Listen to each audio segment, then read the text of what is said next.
Good morning students. आज हम करेंगे टाइप ऑफ द मोशन। इसके अंदर आपका जो फर्स्ट पार्ट आता है वो आता है ट्रांसलेटरी और रेक्टिलिनियर मोशन।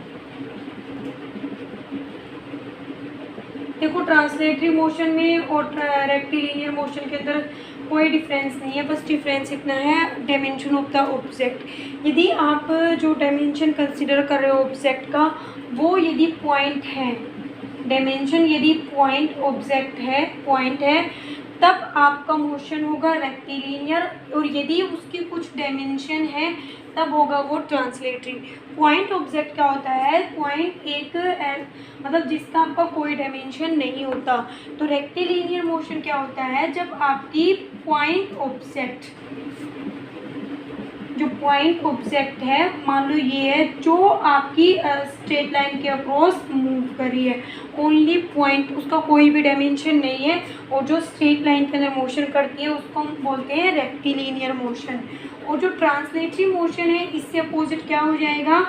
यदि आपका कोई ऑब्जेक्ट है जिसका डायमेंशन एग्जिस्ट है, जैसे मान लो ये कोई ऑब्जेक्ट है, इसका डायमेंशन है, तो ये तो along the straight line move करेगी करेगी। मान लो इससे एक सेंटर वाला पार्टिकल है, इस पैरेलल लाइन में मूव कर रहा है, तो इसके साथ वाले जो कॉन्स्टिट्यूएंट पार्टिकल है ना, वो भी पैरेलल स्ट्रेट लाइंस के अंदर मूव करेंगे। और इक्वल टाइम में जितनी डिस्टेंस ये ट्रैवल करेगा, उतना ही यहाँ पे जो इसके साथ वाले पार्टिकल है वो भी इक्वल डिस्टेंस इक्वल टाइम के अंदर ट्रैवल करेंगे। तो जब ऑब्जेक्ट का आपका डायमेंशन पॉइंट होता है तब रेक्टिलिनियर, और यदि फिर उसका ही कुछ डायमेंशन हो जाता है तो that is the translatory motion. उसके बाद आपका आ गया सर्कुलर मोशन और रोटेटरी मोशन। तो देखो, सर्कुलर मोशन कब होगा? यदि आपका ये जो सर्कुलर मोशन कब होगा? ऑब्जेक्ट आपका क्या है, पॉइंट हो या ना हो, उसके हिसाब से यहाँ भी हम बोलेंगे भी आपका मोशन है वो सर्कुलर भी हो सकता है और आपका रोटेटरी भी हो सकता है। तो रोटेटरी मोशन के अंदर क्या होता है?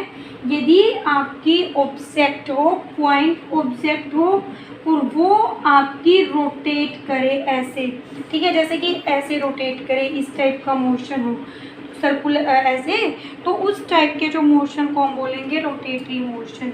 उसके बाद जो आपका सर्कुलर मोशन है, इसके अंदर क्या आ जाता है?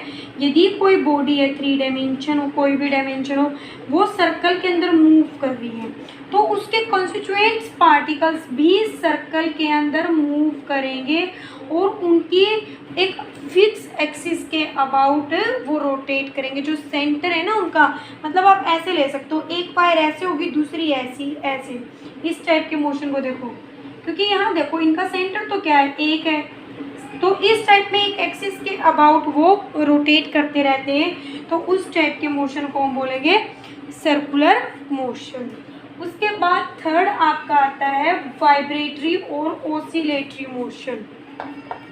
ओसिलेटरी और वाइब्रेटरी, देखो इनके अंदर भी क्या फ़र्क है? बस पॉइंट ऑब्जेक्ट का है।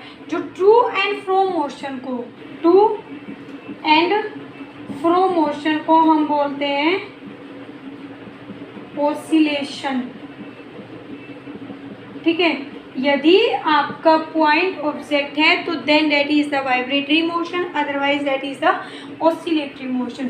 देखो, मान लो कोई ऑब्जेक्ट यहाँ है, वो एक बार उधर जाती है, फिर वो इधर आती है, एक बार उधर जाती है, तो इस टाइप के मोशंस को हम बोल देते हैं ऑसिलेटरी मोशन, ठीक है। जैसे कि हम हमारी क्लॉक आती है जो कि एक फिक्स एंड से हमारी फिक्स होती है, और उसका जो पेंडुलम है देखो ऐसे रोटेट करता है, ठीक है, जो एक मीन पोजीशंस के अबाउट रोटेट करते हैं, और साथ साथ उसके कॉन्स्टिट्यूएंट पार्टिकल भी उसी पैटर्न में यदि रोटेट मतलब मूव करते हैं, टू एंड फ्रो मोशन करते हैं, तो उस टाइप के मोशंस को हम ऑसिलेटरी बोलते हैं।